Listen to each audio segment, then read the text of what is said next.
하나님 말씀 요한일서 2장 3절로 6절 말씀입니다.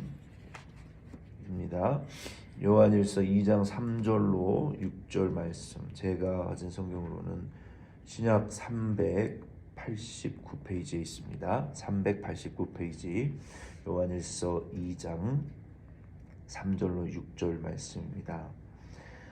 요한일서 2장 3절로 6절 말씀은 우리 성도가 하나님과의 사귐의 세 번째에 해당하는 말씀입니다.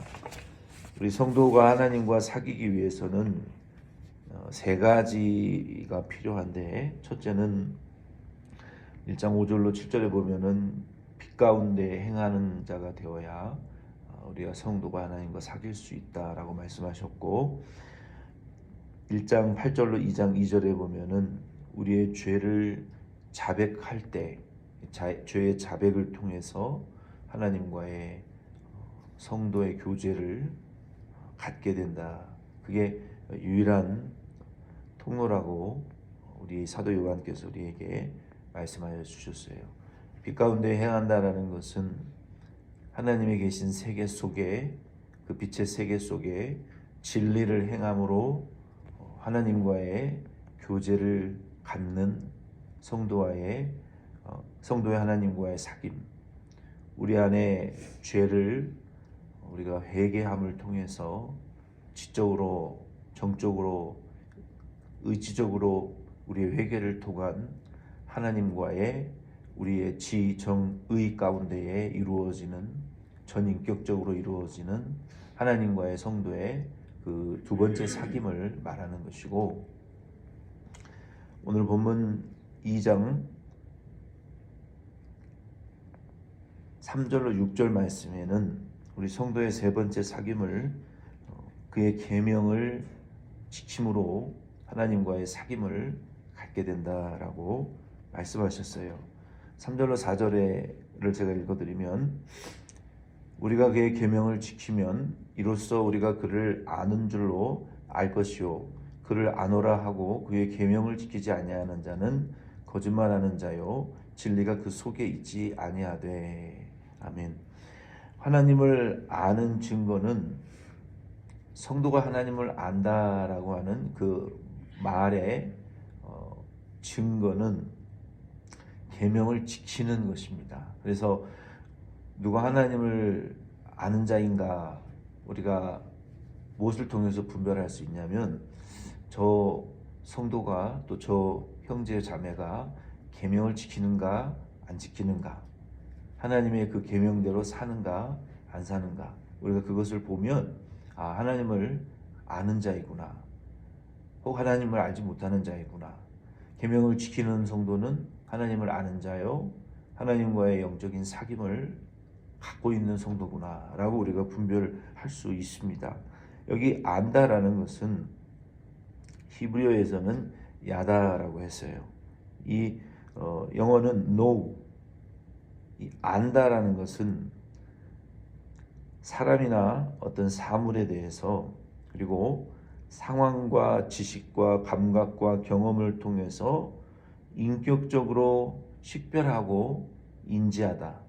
그러니까 우리가 안다라는 것은 그냥 지식적으로만 안다라고 하는 것이 아닙니다. 이 성경에서 우리가 하나님을 안다, 야다, 이 그노스코라는 이 노우, 영어의 노우라는 이 단어는 그냥 지식적으로만 안다라는 의미가 아니고요, 그냥 경험적으로만 안다라는 것도 아니에요. 그러니까 우리가 하나님을 안다 했을 때, 나 그 하나님을 알아라고 하는, 내가 하나님을 경험해봤고 하나님을 사귀어봤어라고 한다는 그것은 지식적인, 창세기, 요한일서 2장 3절로 6절에 보면은 하나님 계명 지키는 자가 하나님을 아는 자야라는 이런 지식적인 안다라는 것만 포함하지 않는다는 거예요. 우리가 하나님을 안다 했을 때, 내가 하나님 알아, 나 방언도 해봤고, 내 신유도 경험해봤고, 내가 천국도 봤고, 환상도 보고 음성도 들었어, 이런 체험만을 의미하는 것이 아니라는 거예요.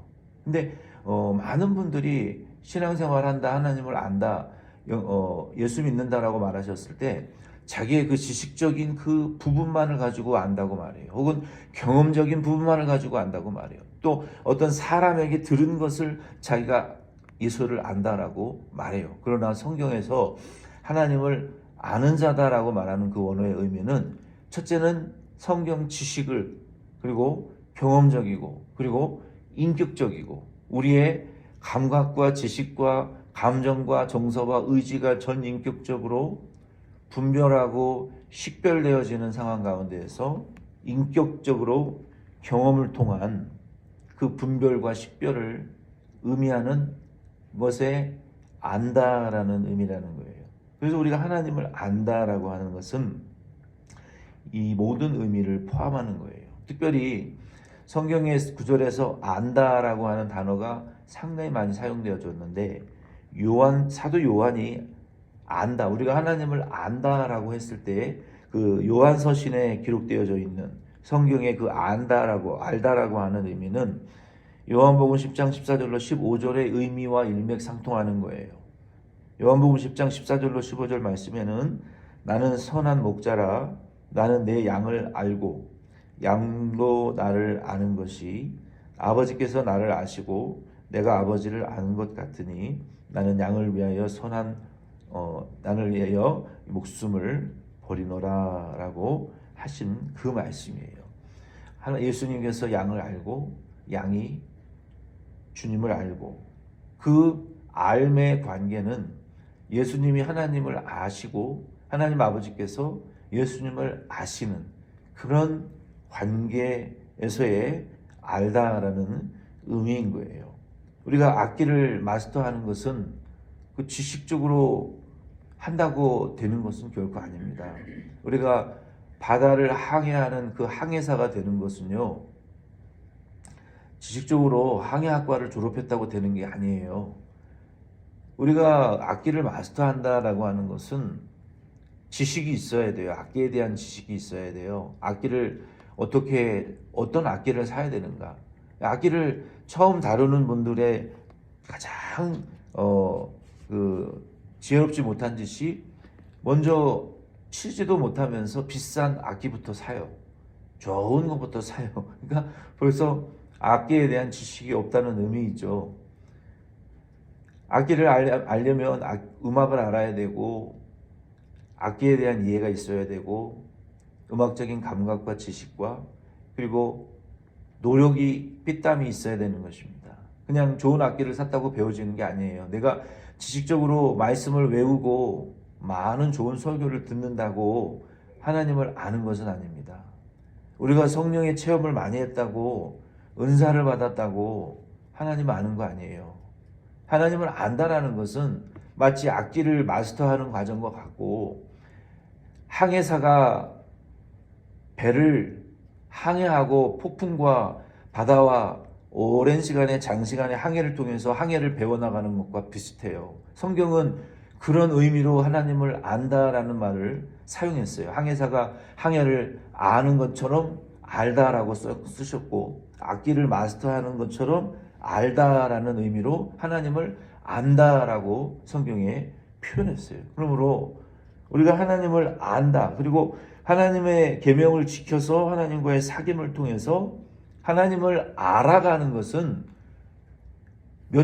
예수 믿는 그 몇 초의 순간에 일어나는 게 아니에요. 그거는 시작에 불과한 것이고 평생 죽을 때까지 하나님을 알아가는데 그 하나님을 알아갈 수 있는 유일한 통로는 그의 말씀을, 계명을 지킬 때만이 하나님을 알아갈 수 있는 것입니다. 5절에 보면은 성도가 그의 말씀을 지킬 때 하나님의 사랑이 참으로 그 속에서 온전하게 되어진다라고 말했어요. 누구든지 그의 말씀을 지키는 자는 하나님의 사랑이 참으로 그 속에서 온전하게 되었나니 이로써 우리가 그의 안에 있는 줄을 아노라. 여기에 이 온전하게 된다라는 의미는 완전케 되어진다, 최고의 단계에 이르다라는 의미예요. 우리가 하나님을 알기는 아는데 어떤 분은 지식적으로 자신들이 체험한 성령의 체험을 통해서 은사를 통해서만 알고 그리고 배워서만 알아요. 그런데 이것은 다 온전한 지식이 아닙니다. 하나님에 대한. 우리가 하나님을 아는 지식에 하나님과의 사귐의 최고의 단계에 이르기 위해서는 그 하나님의 계명을 지켜야 하나님의 사귐의 최고의 단계에 완전한 단계에 이루어질 수가 있습니다. 하나님을 아는 완전한 단계는 요한일서 4장 12절로 13절 말씀해 보면은 하나님과 이웃을 형제를 사랑하는 것의 뜻을 통해서 하나님을 아는 완전한 단계에 이를 수 있습니다. 우리가 하나님을 안다, 하나님과의 사귐이 있다. 그러면 그 하나님과의 사귐의 최고의 단계는 무엇이냐? 사랑이에요. 하나님을 사랑하는 자가 하나님을 아는 데에 있어서 최고의 단계에 이르는 자예요. 하나님을 안다, 하나님을 사랑하는 최고의 단계에 이르는 자는 무엇이냐? 형제를 사랑하는 단계에 이르는 자가 하나님을 아는 자의 최고의 단계에 이른 자요, 하나님과의 사귐의 최고의 단계에 이른 자는 원수까지도 사랑하는 자인 것을 우리가 알 수 있습니다. 그러므로 하나님을 사랑하지 않는 자들은 계명 안에 있지 않는 자들이고 하나님을 아는 자라고 할 수 없어요. 형제를 사랑하지 않는 자는 하나님을 아는 자라고 할 수 없고 하나님의 사귐의 단계에 들어간 자라고 할 수 없는 거예요. 그러므로 요한일서 5장 4장 12절로 13절에 보면은 어느 때나 하나님을 본 사람이 없으되 만일 우리가 서로 사랑하면 하나님이 우리 안에 거하시고 그의 사랑이 우리 안에 온전히 이루느니라. 그의 성령을 우리에게 주심으로 우리가 그 안에 거하고 그가 우리 안에 거하시는 줄을 아느니라. 그래서 우리 성도들이 하나님을 사귀는 가장 빠른 방법은 하나님을 계명대로 사랑하는 거예요. 하나님 외에 다른 신을 섬기거나 만들거나 절하거나 마음속에 모시고 살아서는 안 되는 거예요. 두려워해서는 안 되는 거예요. 하나님 외에 다른 어떤 대상도. 그리고 하나님의 나를 예배의 중심과 예배와 봉사 중심의 섬김의 희생의 삶을 주님의 날로 복음을 위해서 온전히 우리가 살아드리고, 그리고 하나님의 이름을 망령되어서는 안 되고 하나님이 주시는 영적인 그 안식을 우리가 성령의 충만을 예수 그리스도의 희락과 평강을 받아서 우리가 그 중심으로 살아가는 것이 하나님을 사랑하는 거예요. 형제를 사랑하는 것은 무엇입니까? 계명대로 부모 공경, 미워하지 않고 살인하지 않고 이웃을 간음하지 않고 거짓 증거하지 않고 도둑질하지 않고 죽이지 않는 것. 이것이 이웃에 대한 사랑이에요. 우리가 하나님과의 사귐이 하나님을 안다라는 것은 이 계명을 순종할 때 하나님을 알고 사귐의 최고의 단계에 이르를 수가 있는 것입니다. 이와 같은 하나님의 사랑이 우리 안에 온전해질 때 우리 안에 나타나는 놀라운 열매가 있어요. 그것이 무엇이냐면 우리 안에 두려움이 없어진다는 것입니다. 이게 하나님 사랑하는 자들에게 주시는 큰 선물이에요. 우리가 하나님과의 사귐의 최고의 단계, 하나님과의 사랑의 온전한 단계에 이루어지게 되면 결코 두렵지 않습니다. 아무것도 두렵지 않고 두려워할 대상이 없어요. 요한일서 4장 12절과 16절로 19절에 보면은 어느 때나 하나님을 본 사람이 없으되 만일 우리가 서로 사랑하면 하나님이 우리 안에 거하시고 그의 사랑이 우리 안에 온전히 이루어지느니라. 하나님이 우리를 사랑하시는 사랑을 우리가 알고 믿었노니 하나님은 사랑이라. 사랑 안에 거하는 자는 하나님 안에 거하고 하나님도 그의 안에 거하시느니라. 이로써 사랑이 우리에게 온전히 이루어진 것은 우리로 심판날에 담대함을 가지게 하려 함이니 주께서 그러하심과 같이 우리도 이 세상에서 그러하니라. 사랑 안에 두려움이 없고 온전한 사랑이 두려움을 내쫓나니 두려움에는 형벌이 있습니다. 두려워하는 자는 사랑 안에서 온전히 이루지 못하였느니라. 그러니까 우리가 두려워하는 이유는 하나님을 온전히 사랑하지 못하기 때문에 두려워하는 것이고 형제를 온전히 사랑하지 않기 때문에 두려워하는 거예요. 그러나 우리가 하나님과의 그 온전한 사귐, 계명대로 순종을 통해서 하나님과의 온전한 사귐이 이루어지고 성도들과의 온전한 사귐이 이루어지게 되면 우리 안에 두려움이 내쫓겨나가는 일들이 일어나요. 우리 안에 두려워하지 않게 돼요. 형제와의 온전한 사랑으로 인하여 하나님과의 사귐이 형제 가운데에서도 온전히 일어날 수가 있는 거예요. 그 안에는 그래서 거짓이 없고 속임이 없어지게 되는 거예요. 그러나 우리가 하나님과의 온전한 사귐을 이루지 못한 성도들은 형제들과도 온전한 사귐을 이루지 못해요. 보면 가족들과도 온전한 사귐을 이루지 못하고 이웃들과도 온전한 사귐을 이루지 못하고 항상 두려워하고 속여요. 미워하고 죄 범죄해요. 그래서 우리가 하나님과의 온전한 사귐이 이루어질 때 가족들 간에서도 그 온전한 사랑으로 인해서 서로에 대한 두려움이 내쫓겨 나가기 때문에 부부의 신뢰의 관계가 두터워지는 거예요. 부모의 신뢰의 관계가 두터워지는 것이고 가족의 신뢰의 관계가 하나님의 이 두려움 없는 사랑의 관계로 가족들도 신뢰의 관계가 두터워지는 거예요. 그게 다른 것으로 두터워지지 않아요. 성도와의 사랑의 관계도 마찬가지예요. 우리가 하나님과의 온전한 사랑 안에 있을 때 성도 안에 이 두터운 사랑이 강해지고 두려움이 없어지는 거예요. 그리고 하나님과의 두려움 없는 사랑이 두터워지는 것은 물론이고요. 그래서 우리가 왜 두려워하고 이 거짓말하고 속이고 범죄하느냐? 이 하나님의 사랑 안에 우리가 온전히 거하지 못하기 때문에 항상 두렵고 불안하고 우리가 죽을까봐 벌받을까봐 두려워 벌벌 떨구면서 사는 이유가 하나님과의 온전한 계명 안에 있는 사랑을 이루지 못하기 때문에 항상 불안하고 항상 쫓기고 항상 두렵고 하나님이 나를 어떻게 또 징계하실까에 대한 이런 두려움 속에서 살아가게 되는 거예요. 이것이 문제예요. 그래서 우리는 하나님과의 온전한 사랑을 통해서 두려움 없는 이 온전한 사랑이 우리 안에, 우리 교회와 가정 안에 이루어져야 될 줄로 믿습니다. 그렇게 되면 이 6절에 보면은 그의 안에 산다고 하는 자는 그가 행하시는 대로 자기도 행할지니라. 그리스도처럼 행하는 자가 그의 안에 사는 자입니다. 그래서 오늘 이 말씀을 통해서 우리는 세 번째, 하나님과의 사귐은 무엇을 통해서 가능합니까? 그의 계명을 지킴으로.